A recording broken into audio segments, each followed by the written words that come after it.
Hello, this is Mark Holmes, the Senior Editorial Director of Via Satellite, and I'm delighted again to be doing one of our famous Thursday morning conversations, and delighted to welcome back Joel Schroeder, who's the Director of Land Mobile at Intelsat. Joel, how are you doing today?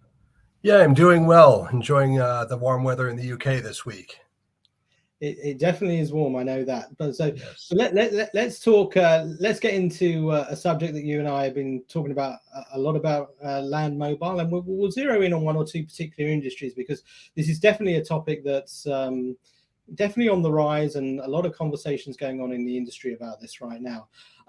What are some of the industries where you see sort of the demand for satellite services on the rise when we're sort of looking at the land mobile sector? Yeah, so the land mobile market, of course, is a very diverse and pretty vast market space, if you will. There are a number of verticals and different user groups represented in that. I think the last time we spoke, I think we talked a bit about some of the traditional markets like government, first responders, et cetera, where there's a pretty obvious play for satellite. But where we're seeing a lot of demand coming to the surface is in the heavy equipment, sort of the industrial heavy equipment spaces for mobility. So agriculture, construction, mining, connecting equipment that is in need of accessing applications that may be cloud-based or using applications that require a bigger pipe than what they've needed in the past to operate. Let's zero in on a couple of them. I mean, there's we're seeing definitely some interest in agriculture and some more links with satellite there. Heavy equipment as well, industries like construction, mining. What's your take on the potential in these particular industries? I mean, I think the potential is massive. Actually, when you look at the number of new units that are produced every year, there's certainly a very large opportunity to be served across the wide number of OEMs that are playing in this space. But in addition to that new production, we're also seeing a demand for retrofit of existing machines. Going back to a certain model year, wanting to upgrade the connectivity in order to allow those machines to take advantage of new applications that can enhance their ability to perform in the field. So, in the agricultural space, you're seeing a move towards autonomy for one. That's certainly driving a demand for a higher throughput connectivity solution to ensure that they can access a high quality video stream from a machine to assess what's happening around it in the event that that machine needs to have some manual intervention, to address a situation that it's not been trained to address so far. There's also a level of enhanced telematics, and for monitoring the performance of the machines to predict potential maintenance issues, and also to support those machines as more and more of the systems are software based. There's a recurring need to be able to push updates over the air. So there's a wide range of applications that are driving a demand for higher throughput connectivity. But if you look at the size of the market, you're talking about tens of thousands of new machines being produced every year, in addition to hundreds of thousands, that are potential candidates for retrofit already in the field. I mean, it's quite a large market for satellite. It really, I was going to say, it really does sound like an exciting market for satellite. So many different areas within the market as well, subsectors. Why do we think that satellite is an important part of the connected services being offered by the OEMs here? I mean, is that really changing now, and we're seeing satellite maybe coming a bit more to the forefront? Yeah, I think it is changing because I think the nature of, I think when you look at everything becoming more digital, more automation, I think the need for connectivity everywhere that these machines are operating is now a critical requirement. I think in the past, when machines were more analog, they wanted to have connectivity to be able to pull certain data from the machines or to send some information to someone operating a machine, but it wasn't necessarily critical to be done in real time. So they might be able to wait until that machine is back in range of a terrestrial network. But today, it's becoming more and more of a real-time need. So it necessitates having sort of a continuous, always-on connectivity solution on the machine.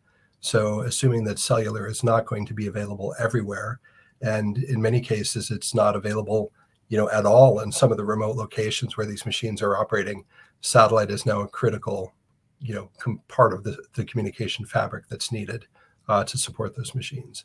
And if you look at where some of the agricultural markets are outside of the US and Europe, in countries like Brazil, some of the regions where much of the farming takes place have little to no terrestrial connectivity available. So it really becomes a mission critical solution for this current generation of machinery. It almost feels like it's a little bit of we're on the cusp of a sort of a revolution happening in land mobile in these sectors, whether it's agriculture or mining or construction, that all of a sudden there's, I mean, it's probably too simplistic to say we're going from analog to digital, but all of a sudden, there's almost like this greater awareness of the importance of connectivity, even in these remote sites around the world in these industries. Is that fair to say, would you say? Yeah, no, I would agree with you. I think, it is a little simplistic to say just analog to digital, because I think that's already happened a long time ago. But I think, the world is already hyper connected, and I think it's now reaching down into those areas that maybe were less so until now, just because for business operations, whether it's a farm, a mining operation, or something else, in this connected world, we become used to having access to data at our fingertips. And so I think the tolerance for being unconnected is also decreasing at the same time that the ability to access connectivity solutions that can better meet those needs at the cost points that the customers require are becoming available. So I think it is sort of a point in time where we're seeing some convergence of the technology being able to fit well in terms of how it meets the need, but also that demand increasing for a number of reasons. And let's talk about the trends that you are seeing in the industry driving the need for these connected services, whether it's crew safety, regulations, corporate social responsibility related to sustainability, increased production and efficiency through reduced downtime. I mean, there's quite a few I've just sort of mentioned. Tell us a little bit about about some of these trends and how they're actually driving the need for this. Next level.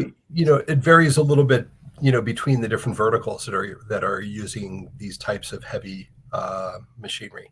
If you look in the agricultural space, I mean, one of the problems that everybody's trying to solve is how do you produce enough food to feed a growing population when climate change is actually reducing the amount of arable farmland available to us. So it necessitates that we use technology to help produce more from less, if you will.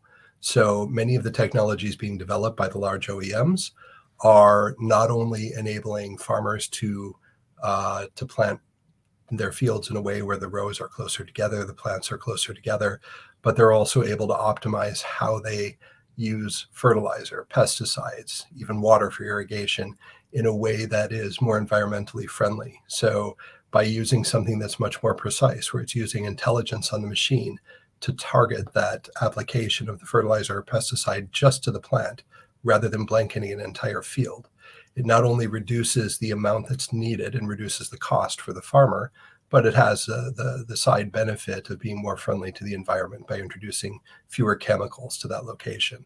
So there's an overall, I think, benefit here that's being achieved in terms of being able to optimize the output from those fields to generate or to improve the amount of food that's being produced, but at the same time helping to be more supportive of the changing environment that we need to try and manage at the same time. I've got a great anecdote from a family friend who has been a farmer for about 70 years, talking about his family farm in the Midwest of the US, winning an award at a county fair back in the 1940s for, I think, achieving the highest yield per acre. And I think it was about 97 bushels per acre. Today, after taking a ride with one of his grandsons in a combine a few months ago, I learned that they're now yielding over 200 bushels per acre from that same land. So much of that they would attribute to the technology that they're able to use to improve both how they plant, but also to improve how they manage the growing season, to optimize the output. So the technology really plays a role in that, but that technology requires connectivity because it's drawing on, it's not just magic that's making it happen, but when they go through the planting, of their field. The data on exactly how that field has been planted is being collected and sent to the cloud and stored there, and that same data set is being used to support the other applications that they run during the growing season, whether it's the use of fertilizer, pesticides, or irrigation. So it's really about enabling the smart farm in that case, and the connectivity is a key component to enabling that to work. So you've got one set of needs, potentially in sort of this agricultural space, but the drivers for the use of smart machinery in mining are completely different. You mentioned crew safety, you mentioned downtime. These are words that you'd hear thrown about more probably by a mining company, where their concern is more about not having a shutdown on the mine due to an accident, because having the mine shut down for several hours can mean millions of dollars lost in productivity. It can also mean, potential injuries or even death on a production site. So the technology is also being used, to improve on the safety of the operation, and that generally, has a direct correlation to the overall production time and the profitability of the company. I mean, it's a little bit of a cliche, isn't it? But this is really important work, what Intelsat and others are doing here to enable these industries to be more efficient. I mean, just in agriculture, you spoke about your friend. I mean, if you times that multiple all over the world with farmers all over the world, that's going to make a huge difference to future generations, isn't it? Yeah, you would expect it would. And, and you can see that it is, it's going to be a requirement. It's survival in many ways. I mean, of course, at the end of the day, for the big corporates that play in this, there's a bottom line and there's a profit as well to be made. But it's a nice way to be able to make your business succeed, is by actually helping to deliver a true value to the population of the planet that we live on. And let's talk about Intelsat specifically. I mean, it's no secret that this is a really important area for the company. You're really putting a lot of resources and effort into this. What are some ways that the company is looking to address this sort of growing demand for satellite to support these connected services? I mean, tell us specifically about the Intelsat approach here. Sure. I mean, there's, I guess, sort of two levels probably to, where we're trying to be as proactive as possible. I mean, one, probably one of the biggest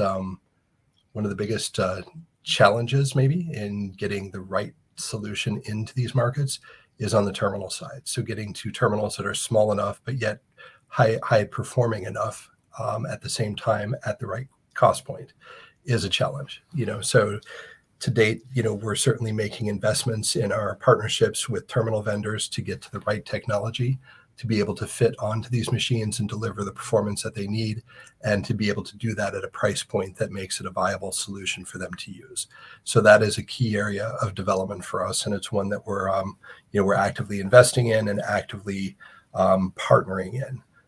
To get to market. We're not going to build the product ourselves, but we're going to work closely with those vendors that have the expertise to do it, to make sure that we get the right product for these users. But on the other side of the equation, and this has been announced by Intelsat already, our next generation network strategy is one where we're moving to a multi-layer, multi-orbit network of networks, if you will, bringing together our existing geo infrastructure along with some new geo satellites, partnership with a MEO operator or a LEO operator, and potential investment of our own in our own MEO network, and doing all of this in operation through 5G. Sorry, did I cut out for a minute there? No. Okay, sorry, No, just checking. We're all good, Joe. Okay, suddenly my screen went dark. No, but bringing this all together through a 5G core. So okay. I think what's interesting about this is it's bringing together a true network of networks for the first time. It's been talked about for years, this idea of a network of networks and it being the optimal solution where a customer really doesn't have to care about what network they're operating on. They have a device, they have a subscription, and you have a network solution in the background that is using multiple technologies to ensure that the customer has the optimal connection in whatever location they're operating in to address whatever applications they're trying to support.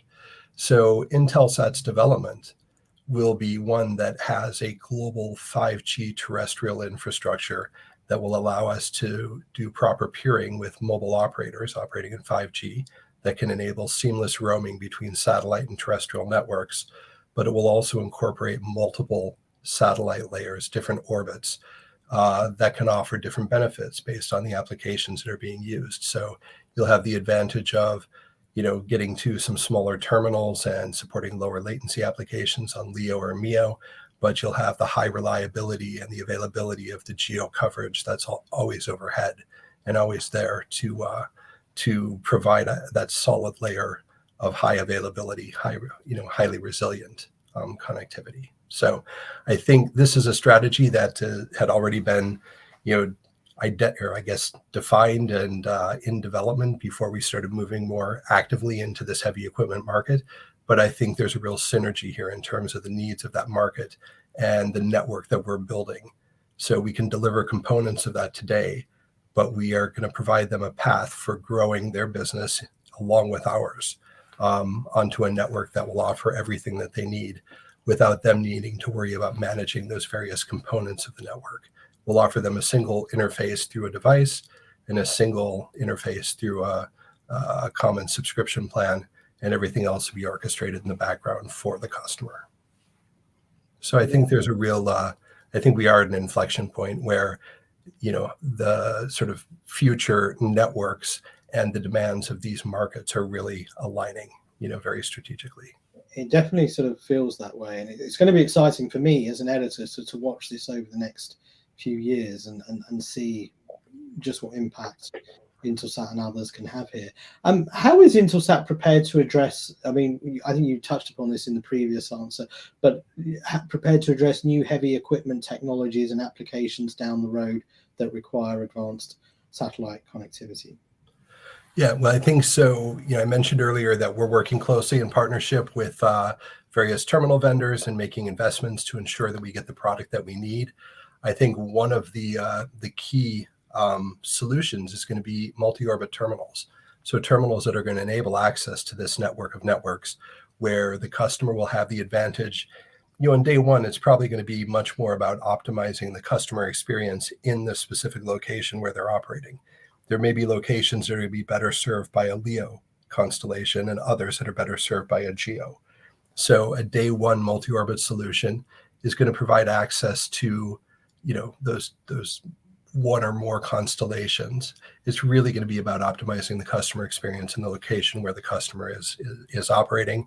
But it also ensures that there is a backup network there always available to be switched over to should there be any issue on the primary that partner that customer is using. But as the technology evolves, we would expect to see further down the road dual or multi-beam terminals coming online. When you get to something that can support two beams operating simultaneously, it means that you can start to do more intelligent routing of traffic between those two networks. So you can leverage the unique or distinct advantages of each of the networks based on the application that's being operated. The first generation, you're going to have more of a hard switch between the two networks. So routing of traffic would not be as seamless or as smooth as one might like. So it's going to be really about optimizing the overall experience. But as we get to more advanced terminal technology, it's going to allow us to give a customer that true multi-network experience where they can be using GEO, LEO, and terrestrial 5G all at the same time, depending on the application's requirement. So I think that's really how we move forward with this market and continue to deliver them incremental value in terms of the connectivity solutions that they are using and need to keep their customers happy and operating in their various domains. I just have one final question for you, and I want to go. You mentioned the terminals a lot in the last couple of answers, multi-orbit terminals, Sure. and all of us, I think, in the satellite industry know the importance of these terminals. Yep. Where are we with those at the moment? Because obviously they're a critical part of your plans and enabling these plans in land mobile. Can you just give us a quick update in terms of? Yeah, I mean, there are a couple of vendors that have multi-orbit terminals already, at least in testing or pretty far along in development. I know within our own business, we're already flying a regional jet product that is multi-orbit, operating on GEO and LEO. That's already available and operating. We're taking customers on test flights and showing them how that works. We have one on the roadmap for the heavy equipment market that we are working on, that we would expect to be available in about 12 months' time. So there's active developments underway. We're seeing a couple government iterations coming sooner than the commercial ones. Of course, you've got quite a different sort of price requirement in those two spaces. So the government one will come a bit quicker because the price constraints are not as tight, and so we'll see that come to market probably later this year. But in terms of commercial true multi-orbit, there are some things in early stages, but we would expect to see the first commercial variants out in the market by sometime in 2024. Exciting, exciting stuff, and certainly we're very keen to see how this develops. Joel, it's been an absolute pleasure as always to catch up with you. Likewise. And talk about Intelsat. And these plans to me are like so exciting because we always talk about it in the satellite industry, new industries, new verticals where satellite can make a difference. And while maybe technically one or two of these are not necessarily new verticals, we're definitely seeing hopefully some more opportunities for satellite to play in sectors where traditionally they haven't in the past. So we wish you and Intelsat all the best with these plans. They're very exciting, and we look forward to catching up with you over the next year to see how you progress, whether it's in agriculture, mining, heavy machinery, and others. So we wish you all the best. We'll see what's next as well. We will indeed. I hope you continue to enjoy the hot weather in London. It's yes. We're certainly not used to it, so I'm not sure. I would say I'm enjoying it right now, but we've got some lovely weather for you. Wish you all the best, and we look forward to talking to you again soon. So all right, sounds great. Thanks, Mark.